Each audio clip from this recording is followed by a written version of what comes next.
All right, today we've got Cralan from Leadboxer. Cralan, thanks for joining us. Appreciate it very much. Sure, my pleasure. So, Cralan, tell me a little bit about Leadboxer and your role at it. Sure, I'm one of the founders. We're a team of three. I handle a lot of the communications and technical support and product. I interface between the users and the development team. So I'm an advocate, I suppose, for the users. Okay. Yeah. And Leadboxer is? Leadboxer itself is a lead generation platform, we like to call it, because of the extensive functionality. Essentially, we will give website owners a list of the companies interested in their products and services based on the traffic to their website. Okay. So let's say we're just going to talk about crowd reviews. You know, our platform is essentially a buyer's guide for people looking for software and services. And if I want to go ahead and make use of Leadboxer, how does your technology truly work and then assist me? I understand maybe you can help me maybe garner more leads for my company. Sure. But how do you do that technically? Correct. So we have something called a lead pixel, which you drop into your site. Okay. And lead pixel, we track all activity, all events on the website. And then we're able to generate for you a list of all the companies interested specifically in software. So for example, you could see by region or industry or sector, any group of companies looking at your content and specifically which content they're looking at, and you could receive notifications that activity. So I don't know what sort of traffic what you have, obviously, but at a certain point, it's not realistic for someone to go through all that traffic. Got it. Very cool. So now talk to me about, how long have you guys been doing this for and what type of customer base you have? Talk to me a little bit. We began developing the technology with another product of ours, a statistics company, a little more than 10 years ago. So the product, the technology is mature. Specifically focusing on this sector, we launched last year early. We went into an accelerator program, startup accelerator. So we've been live with this product since the beginning of 2016, and we're pushing 200 clients. Okay, excellent. And what's the pricing? What's your pricing model for the software? So we run from 49 through to 99 and 149, depending on the number of sites and users. And then we've also got enterprise class API and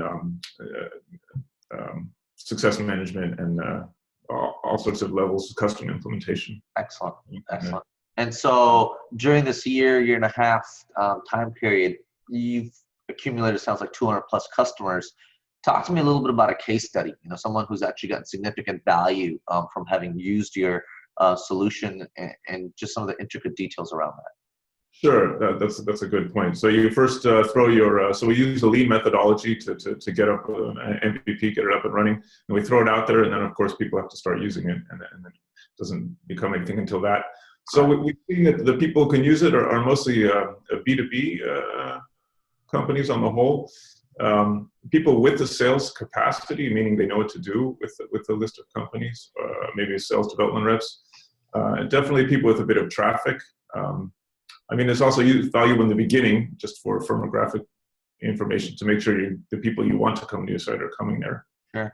But basically, it's effective for people that can make use of, for example, people that either have a CRM or actually should have a CRM. Right. That type of situation, but very broad, to be honest. Anybody who makes use of technology, well, that's a bit too broad, but I hope that makes sense. So do you have an example of someone who's actually making use of the technology and has seen significant value from the relationship?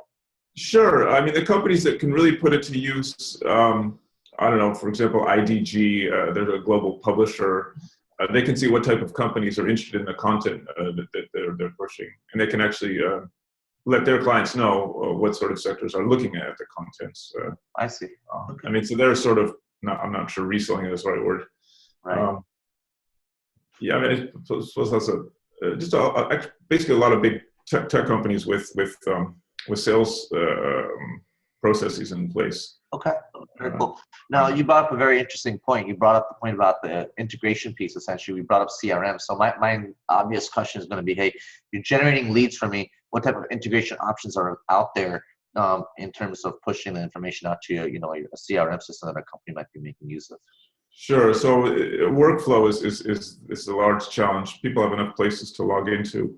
So in the beginning, we were building plugins for all sorts of, Salesforce and Dynamic, and then through Slack and Pipedrive. It turns out in the end, we've partnered with Zapier.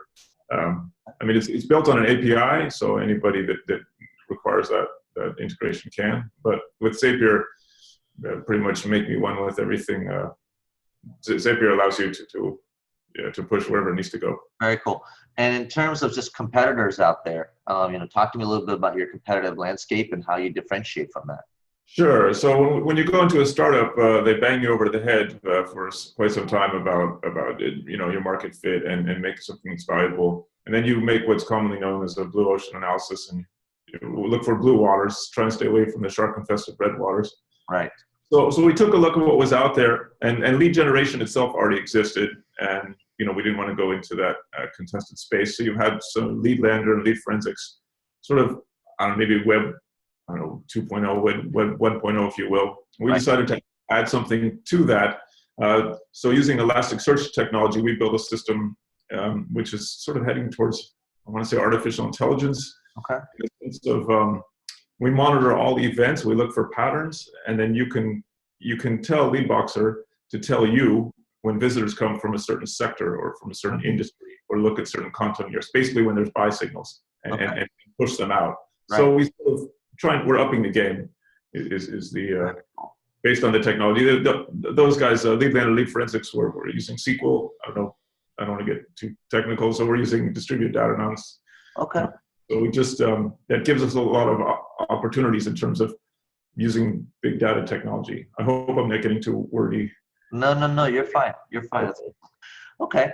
Tell me, what is the biggest complaint you hear from your 200, maybe not even a complaint, but maybe a request in terms of a room for improvement from your software solution that you hear as a consistent theme from your 200 plus customers? Absolutely. Yeah, there's two main problems. So the first problem is what salespeople really want is a name and an email address and a phone number. Yep. And the internet is sort of designed to prevent that, which is fine. We respect everybody, obviously.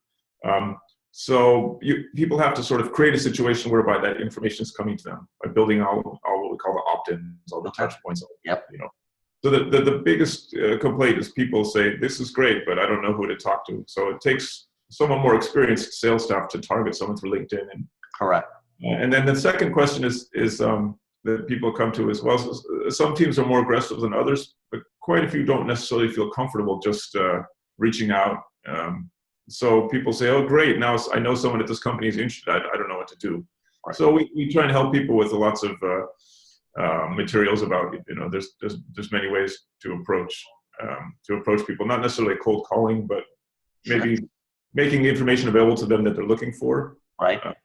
Does that answer them? I hope that it does. So I guess I do have a follow-up on your first point. So they're asking for name, email, phone numbers. And so what is your solution doing to mitigate that request? Sure. So we've designed, we've built technology for maybe about 15 of the most important touch points. So if you see lead qualification, let's call it that, it's not, I don't know, this is a golf analogy. It's not a hole in one. You don't knock the ball across the field and it lands. You have to maybe think about how you want to create a situation whereby that information is coming to you. So for example, we're in the SaaS markets. We have a free trial. That's how we create that relationship. But there's dozens of, well, maybe not dozens, maybe, I don't know, 20 good ways of creating a situation. So it's more about thinking about basically your digital asset or your site. This is what it should do. It has no other function, to be honest. It's supposed to put you in touch with people. So I don't know. I hope that answers it. Yeah, so, it does. All right, cool. Tell me a little bit about what your plans are over the next year and a half. Sure. So we just got a lot of feedback, and we just released a new iteration, basically, which allows us to deliver smart filters, which means you can tell the system to look for certain type of traffic and then alert you when that occurs. So we're going to take a big break now in terms of building and talk to a lot of people to understand how they're actually using the information and sort of, I guess, help people incorporate it into their workflow or help people to understand what the information. You can give someone some great information. Might not be enough. You also what am I trying to say? So we have to understand exactly what people can do with the information and how it can help. So we spend a lot of time going out of the building, as they say, and talking to people sitting next to people at their desks. And Excellent. yeah. Excellent. Well, we certainly drive a ton of traffic to our website, and I encourage those that are looking for additional lead volume to check you folks out and see if it's a great fit. Certainly sounds it's very reasonable in terms of pricing. So how do they actually reach out to you folks? What's the best web address? Oh, just at leadboxer.com. There's a whole host of communication points there, ways to get And it's an online sign-up process, I presume. Yes, it's all automated. It's all SaaS, as you'd expect. Yeah, actually just a couple of minutes, to be honest. Right. Cool. Well, I certainly encourage our visitors to go check out leadboxer.com. Thanks so much for your time today, Cralan. Thank you very much as well.